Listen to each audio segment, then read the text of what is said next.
My number 6 best chess game of the 1970s is Anatoly Karpov vs. Ulf Andersson from 1975. For those of you who are paying attention, yes, that is the year that Anatoly Karpov was declared world chess champion when Bobby Fischer refused to defend his title. That does make this Anatoly Karpov's first defeat as the world chess champion. Karpov, as he liked to do early in his career, opens the game here with pawn to e4, and Andersson responds with pawn to c5, the sharp Sicilian defense.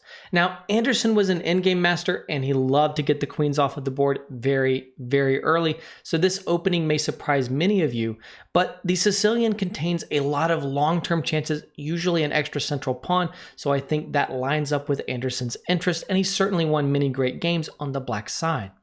After pawn c5, we see knight f3, e6, d4, cd4, knight d4, knight c6, knight b5, pawn to d6, and c4, the Maroczy bind, knight f6, knight 1 to c3, a6, pushing the knight back to a3, and if you've been watching this channel, you should recognize this position. This comes from our top game of the 1980s, Anatoly Karpov versus Garry Kasparov this time, 1985, the 16th game of that World Championship match. In this position, Kasparov played d5, an audacious gambit, a famous gambit from that match and from that game, and it worked out spectacularly for him, although ultimately there was a strong refutation found.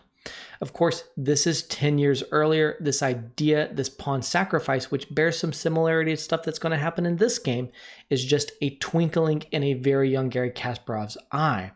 Instead, after knight a3, we see bishop e7, a slightly more patient move going for a hedgehog setup, and honestly, this is actually a better move.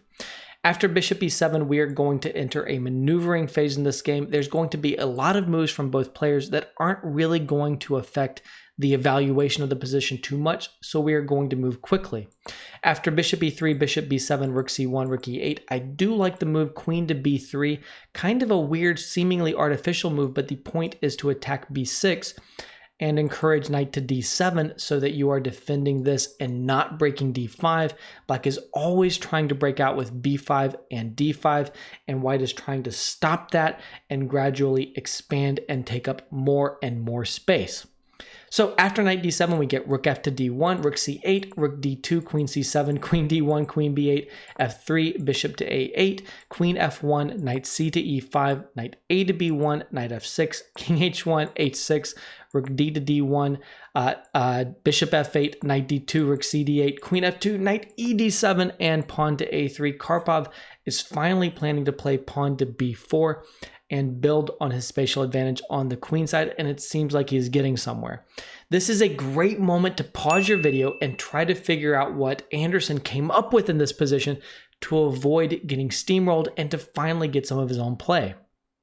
So, Andersson goes for pawn to d5, a brilliant move. Now, I'm not saying that this move necessarily solves all of his problems, but it does create problems for Karpov, and that's what's important. This also bears a ton of resemblance to that Karpov versus Kasparov game, the best of the 1980s that I mentioned earlier.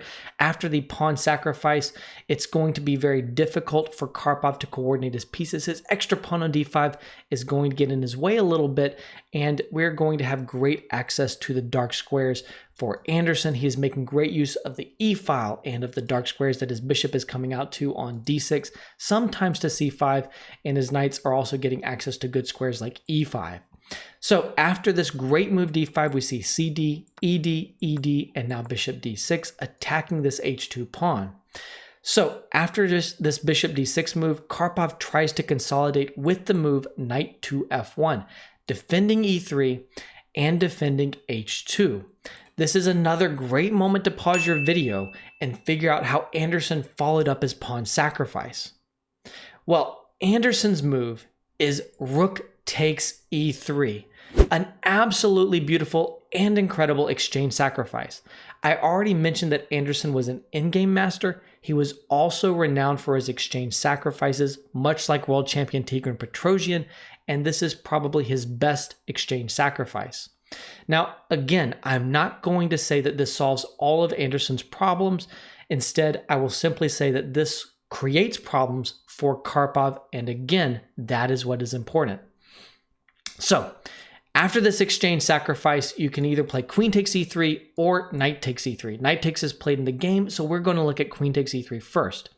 Now, both players rejected this because of bishop f4 winning the exchange back, but there's still some opportunity for an initiative. After bishop takes c1, rook takes c1, the move b5 is the natural move here. It takes away the idea of bishop takes a6, and it creates the idea of knight to b6 going after this pawn, which is a target here and is never going to advance up the board. But in this position, the move knight to e3 is a good move, and there is the idea of the knight going to f5. That f5 square is very, very juicy, and that idea basically does give white some advantage in this position.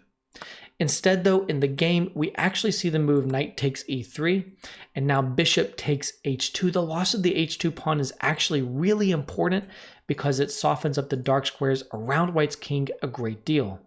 Now, probably good here was going for bishop takes a6. This is pretty greedy, but you've won an exchange and you're trying to win on material. Therefore, greed may be in your best interest. Try to win more material so you actually have enough material to win on material. Instead, after the move knight f1 that's played in the game, we're going to have a situation where Andersson is going to have basically really good counterplay, and he's only going to be down an exchange that is very, very hard for Karpov to exploit. So bishop f4, and now rook to c2, pawn to b5. This again stops bishop takes a6 and creates the idea of knight to b6. Bishop to d3, knight to b6, bishop to e4. This maneuver here was the only way to hold on to the d5 pawn, but it does free up other squares. The knight can go to c4 here, and it's really well placed on this post. So now a4, rook to e8, pressuring the e-file again, and there are ideas of rook to e5 and rook to h5. Now AB, and rook to e2, bishop to e5, queen c5, knight to d6. And in this position, knight to a2 seems to be a significant error. Now, of course, it's not very appealing to go backwards like this, but the knight does have ideas of going forward to b4 and then into c6, and that would be amazing. But what's actually happening right now is knight takes e4, f takes, and the great move, bishop back to d6. The point is that this rook is coming to e5. This is all happening with tempo due to the exchange and the attack on the queen. And then this rook can swing over here, and the threats are just too much. It is at this point that the computer is recognizing that Andersson is winning. Now queen c2, rook e5, g3, queen to e8, rook d to e1, bishop b7. So patient. I love this. And now after king g1, knight to h7. Again, so much patience. The patience is incredibly instructive. But why can we be patient here? Well, the reason is that there's nothing for Karpov to do. He's got two central pawns here, and they are just totally blockaded. They are never, ever going anywhere, and basically they're just getting in the way of his heavy pieces. So he has all the time in the world to remaneuver, to come to squares like g5, where the knight is just amazing in general, and it's also going to create tactical ideas like knight f3, and also ideas like invading on the light squares. So after knight h7, we see knight c1, and now knight g5, threatening knight f3 check, knight d2 defending that, and bishop b4 going after the knight and creating some deadly ideas to eliminate this knight and either come into f3 or just to take on e4. There's in fact no defense to these ideas, so king f2, and now bishop takes, rook takes, and knight takes e4, not only winning the e4 pawn, but also forking the king and the rook. So after rook takes and rook takes, in fact, Andersson is now up a pawn, and more importantly, he has a much, much safer king. This is a technical win for Andersson. Probably most players would just collapse in the white position here, but Karpov continues to put up great resistance. So now knight e2, bishop c8, knight c3, and rook e1. Now, the computer is actually calling for rook e2 here, which makes a lot of sense because after rook e2, you're able to get the heavy pieces off of the board. But after all of these exchanges here, it's probably a position where even though you are no longer worried about getting mated, the extra pawn is enough for a technical win here. And Andersson is one of the greatest technicians, so we understand why Karpov didn't want to go for this. After rook to e1, we see knight to e2 in this position, and again, just a long maneuvering phase in the game. There's not going to be too much change in the evaluation as Andersson tries to creep in, so I'm going to zip through this part of the game relatively quickly. After rook a1, we get rook d4, queen d8, queen to c6 here, bishop d7, queen d6. You can be flashy here with rook f1 so that if you take or go here, you can win the queen with a discovery, but after king e3, not much has changed. So instead, we see the move queen to e8 here. And now queen f4, queen c8, pawn to b4, bishop h3, actually threatening rook f1 in this position. So queen e4, bishop f5, queen to e3, queen c2, g4, bishop d7. Actually, the only good square for that bishop. And now queen e4. Of course, Karpov would love to exchange queens. Then he's not worried about getting mated. And this d-pawn is starting to get dangerous. And of course, Andersson is never going to allow this queen exchange. Queen b3, queen d3. Again, no queen exchange. Queen b2, queen e4. Rook to a8 here, and now queen e3, rook to a2, d6. This pawn is finally moving a little bit. Rook to a8, rook e4, bishop c6, attacking the rook. Queen to d4 here, attacking this queen. And of course, no queen exchange. Queen to b1, threatening to capture on e4 now. Rook e7, queen h1. You cannot push forward here with d7, which of course you would like to do because of queen h4, and you have a fork winning the rook on e7. So after queen h1, we get queen to f4. And now queen g2 check, king e1, rook a1 check, king d2, queen d5 check, queen d4, rook a2 check. All of this really feels like torture, and I've heard rumors that Andersson may not have liked Karpov all that much, at least at this phase in their lives. So maybe it's not too unrealistic to call this torture, as he just takes so much time to play moves that are just tickling and tickling and tickling. We're already past move 70 here. King c3, queen f3, rook e3, rook a3 check, king d2, rook a2, king e1, queen h1, king f2, queen g2 check, king e1. And in this position, there is one last brilliant trick that Karpov is playing for.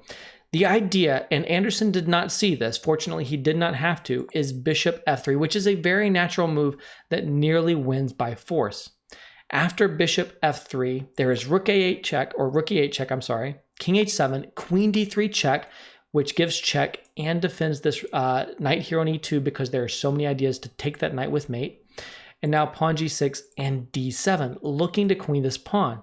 In this position, it looks like the move bishop takes e2 is decisive, because even though you can make a queen, there are mate threats, queen g1, queen h1, or actually queen g1, but not queen h1, and rook a1. In fact, there's only one defense for Karpov, otherwise it's mate in just a handful of moves. But the saving move, the only saving move, is rook h8 check, king takes. This is kind of straightforward. And then you promote to a queen, king h7, and again it looks like, what are you doing? There's queen g1 and there's rook a1. Isn't this game just over? Mate in a handful of moves. But now you have queen takes g6 check. This move is stunning, an incredible, incredible resource. If the pawn takes, then you just have a perpetual as you give check along the 7th and 8th ranks. But after king takes, can't the king get out of the checks? Well, it turns out no, because of the amazing move queen to g5 check. And if you take with the pawn or the king, you have blockaded this pawn here on g4, and that means that it is stalemate and a draw in that position. If the king falls back, you cannot give up your queen with a desperado queen sacrifice, because then this pawn can still move. But instead, after king h7, you can just check from f5, and because you always have g5 as a checking square, there is no way for this king to avoid all of these checks, and it is a draw by a combination of perpetual and a desperado to try and give up the queen and create stalemate. It's an incredible, incredible resource, a brilliant idea by Karpov, and you kind of wish that he got away with this swindle, but Andersson does not give him this opportunity. Instead, after king e1, he plays queen h1 check, not bishop f3, and then we get king f2, rook a1, rook c3, queen g2, king e3, and now queen f3 check. And in this position, Karpov resigned because if he pulls back to d2, there is rook a2 check, and the e2 knight is falling, whether or not you block with the rook here.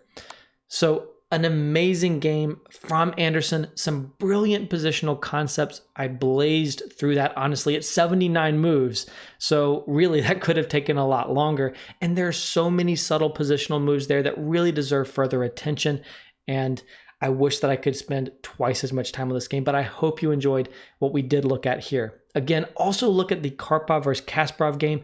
The two make a perfect combination. There are some very similar ideas with this d5 pawn sacrifice. If you like this game, then you should also check out my playlist on the best games of the 70s, seeing the games that I've already published and that I've yet to publish. That playlist is sitting right on top of your screen.